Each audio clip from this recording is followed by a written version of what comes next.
Hey gang, it's JC and this is your Daily Dose for Wednesday, September 8th, 2010. I gotta look there because I'm always screwed up whenever we have a holiday, especially if it's on a Monday. I can't remember what day it is. Maybe you're like that too. We're a cooperative venture here with Mind Active in beautiful downtown Brentwood. We can feed your mobile phone with the Daily Dose every day, or you can just pick up the audio on iTunes. We have archives at the top of the page. Dave Murray's weather forecast, which looks atrocious for the next couple of days. Once we get finished with today, the hurricane is actually going to come up and get us here. We're supposed to get lots of rain. We'll see if that ends up coming off. Our 15-month paid vacation, is it coming to an end? We have details coming up here in a couple of days. I don't know, this baseball team is fighting for its very survival, your St. Louis Cardinals. And so last night, in a must-win situation, Tony La Russa puts Tyler Green at shortstop, and he makes an error in the first inning, which leads to a run. Oh, I know the official score didn't call it an error, but you saw it. It was an error. You're down 1-0 in the first inning. Cardinals end up losing. You know, luckily Cincinnati ends up losing too. And I know, I heard the rationale. Tony said that Tyler Green was coming off a real hot streak in AAA, and he had good stats against this pitcher. But you're taking the Brendan Ryan defense out of the equation then, and you're just asking for trouble. I don't know. We grow up with all these axioms, all these things that we were told from the time that we're little kids. Buy low, sell high. Nobody ever challenges that. Never order spaghetti on a first date. Nobody ever challenges that. Change your oil every 3,000 miles. Nobody ever... Yes, they do! It turns out it's a lot of crap. Did you hear this yesterday? This was a story that should have been the lead story on the news, and instead it just got buried. You don't have to change your oil every 3,000 miles. We've been told this from the time we were old enough to even sit on our father's laps and steer the car a little bit while he pushed down the accelerator. You don't have to change your oil every 3,000 miles. As a matter of fact, they said double it, 6,000 miles, and in some cases, because the oil is so much better, especially with this, synthetic stuff they have now, and also, the monitoring devices in cars are so much better now. So they're even saying you could sometimes go 9,000, maybe in some cases even more than that. So, this whole idea that, isn't it beautiful that it's the oil companies again that are sticking us? It's just unbelievable. All right, today could be the day that American Idol tells us who the judges are going to be for the upcoming season. And while all that's going on, Adam Lambert, who was the runner-up a couple of seasons ago, says in an interview, hey, guess what? The judges don't actually pick the people who go to Hollywood after those massive auditions. It's the producers. Didn't we sort of suspect that all along? Inside Edition last night, maybe you saw it. The show runs after Letterman, one of those tabloid shows, and they did an expose on the Party Cove at Lake of the Ozarks. The abysmal behavior. And the story was done by Lisa Guerrero, whose giant fake boobs were on display and just bouncing around all over the place in Playboy magazine a couple of years ago, but now she's an investigative reporter. I'm pretty sure I heard that's how Morley Safer started.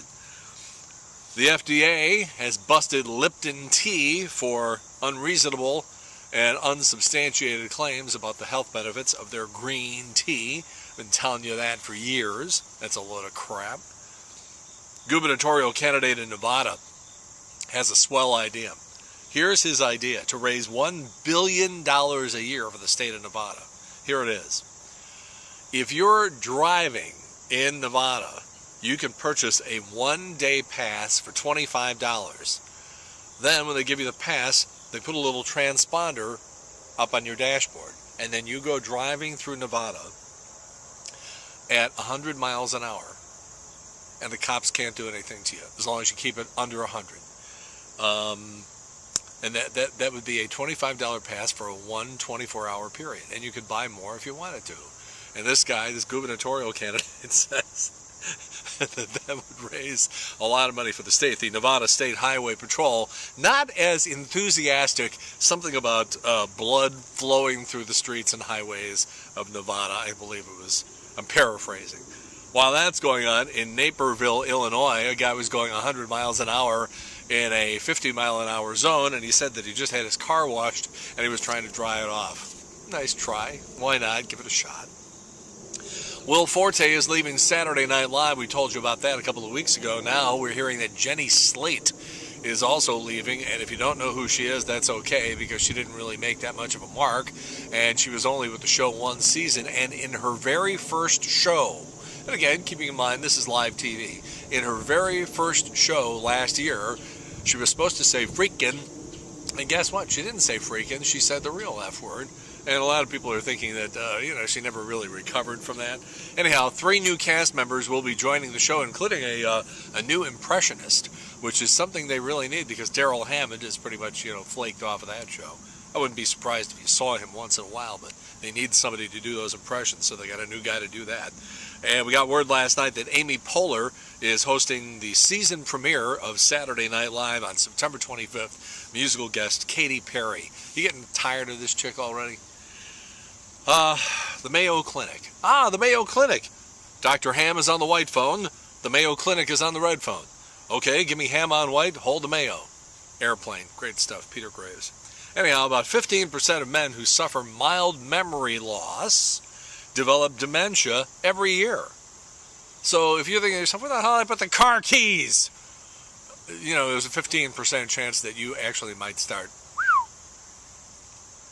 But now it's mostly in people 70 and up, but it does affect younger people too. For example, Tiger Woods, he's in his 30s and he forgot he was married. All right, you got your Miley Cyrus, who, because she's got a Hoosier father, her achy breaky dad, was over-sexualizing this kid when she was like 14, 15 years old just to make more money. Well, now the Sci-Fi Channel has come along and said, you know what? The world would be a better place if we just had more Billy Ray Cyrus or more Cyrus kids. And it turns out that Billy Ray Cyrus, in addition to his daughter Miley, also has a stepchild. It's a boy. And the Sci-Fi Channel has come along. They're giving Billy Ray Cyrus and the kid their own show. It's going to be exploring far-fetched, the unexplained, and the unbelievable. How about they start with how did Billy Ray Cyrus become famous? By the way, I want to make a clarification. Yesterday, I didn't really explain this very well. On Celebrity Tuesday, I was talking about Robert Redford, and I was talking about the fact that they shot the movie The Natural in 1983 at War Memorial Stadium, where the Buffalo Bills used to play in Buffalo, New York. All those baseball scenes with the New York Knights and everything like that, and even the Wrigley Field shot where the baseball goes through and breaks the clock, all that stuff was shot in Buffalo, and I was talking about how you could show up on the set, Robert Redford would bring a football and you could play catch with him, and as long as he threw you the ball first, then you couldn't talk to him, but if he talked to you, you could respond. That wasn't for just anybody. See, we were working for the film company. They hired us to entertain people in between takes and stuff like that, so everybody knew us and we were allowed to go out on the field. It's not like you could just say, hey, they're shooting The Natural with Robert Redford. I think I'll just drive down there and walk out onto the field while they're shooting the movie and have a look around. It didn't sort of work that way. All right. When I was at spring training earlier this year, I was staying in a hotel, and I just happened to look across, the industrial plaza there, and there was a giant sign at the top of the building that said OCWEN, Aquen. And I just about jumped out of the window, ran down there, and waited for this prick to come out of the building, because about 2 years ago I had a credit guy, a bill debt collector, calling me 10, 15 times a day. Now there's a Bill of Rights for people. You can say don't call me again, and there's all sorts of rules and regulations. Although this thing hasn't been amended since 2006, they really need to update it because there's all sorts of cracks in the whole thing. But this guy, oh my God. And I was trying to explain to him I didn't know the money the bill had been paid. He just wouldn't accept that and was just on me like a cheap suit. Anyhow, here's another reason why you got to be careful what you're doing on Facebook and other social networking sites, because one minute you think some random hot chick is hot for you, and the next minute you look inside your garage and your car's gone because it's been repoed. Apparently credit collectors, bill collectors, stuff like that, collection agencies have started using Facebook as a way to track down their payments. They basically set up something phony, you respond, the next thing you know, they're all over you. So you got to be careful what you're doing. According to a new survey by the Pew Research Center, the number of adults Texting now is up to 72%. That's up from 65 just a year ago. The average adult texter sends about 10 per day. While that's going on, the average 12 to 17-year-old sends 50 a day. 65% of adults say they sleep with their phones, their cell phones, within arm's reach. And overall, about 82% of Americans now own cell phones. Rodney King. Remember this guy who got beaten by the LAPD, and you had that big trial, and then he got awarded, what was it, $3.8 million for his pain and suffering, and then he blew it all on drugs. I think he was on celebrity rehab, if I'm not mistaken.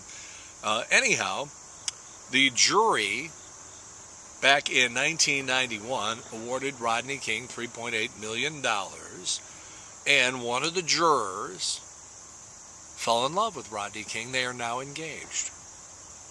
There's a moral to that story. I just don't know what the hell it is.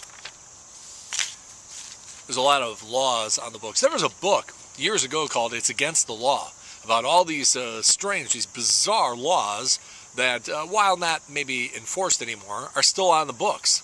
But the laws are so weird that you think to yourself, why would anybody even think that this should be a law? And here are, well, there's three more here. And these are marriage laws. For example, in Mississippi, Truro, Mississippi, a groom has to prove he's manly by hunting and killing either 6 blackbirds or 3 crows before his wedding. The law isn't enforced anymore. It's still on the books. In Arkansas, for a few months in early 2008, Arkansas accidentally made it legal for anyone of any age, even infants, to get married without parental consent. In April of 2008, they changed it to 17 for boys and 18 for girls. And in Kentucky, it's illegal to remarry the same man 4 times. Somebody tried it? There's a new tell-all book about the Girls Gone Wild phenomenon. You wake up in the middle of the night, and you're sitting there, you can't sleep, so you turn on some TV, like ESPN or something like that. The Girls Gone Wild, and they're lifting their tops and going crazy. That guy is Joe Francis, and he's a convicted felon. He's done jail time. And the new book is called Flash, Bars, Boobs, and Busted, 5 Years on the Road with Girls Gone Wild. And it is written by a guy by the name of Ryan Simkin, who worked for Joe Francis for 5 years. And here are some of the terms that this guy says have been used to describe Joe Francis, the creator of Girls Gone Wild. And I read: convicted felon, child molester, jail-baiting pervert, pimp, sick bastard, sleaze peddler, tax cheat, rapist, sleazehole, the epitome of a true misogynist, coked-out amoral direct marketer, violent thug, juvenile smut peddler, sexual predator, one of the 50 most loathsome people in America, and douche of the decade. That shows you what I know. See, I thought douche of the decade was a title reserved for the guy at Ameren UE, Tom Voss. See, you got to check these things out. All right, JC's Eye Candy today. These Funny or Die people are hilarious. Will Ferrell and Adam McKay. You know who Will Ferrell is? Adam McKay is the guy who basically produced the Anchorman movie with Will Ferrell. They have a new thing with Sean Penn and Zach Galifianakis that you just have to see. It's on JC's Eye Candy today. The Video Village is the final 2 parts of that series on Wheel of Fortune from back in 1986. We have Pat and Vanna this week. The Wayback Machine in the 80s, it was Hey Vern, know what I mean? That guy, Ernest T. Worrell, actor, what was his name? Now I forgot it. Varney, Tom Varney, Bill Varney, Mike Varney, Bob Varney. I'll think of it anyhow. Tomorrow we have details on the new book about the Leno, Conan, Letterman debacle from earlier this year, written by a guy who knows this stuff backwards and forwards. Jim Varney. There it is. I knew I'd get it. That's it. The Daily Dose for Wednesday, September 8th, 2010, a cooperative venture with Mind Active in beautiful downtown Brentwood. In the meantime, we've beaten this one to death. Have a good one. See you later. Bye.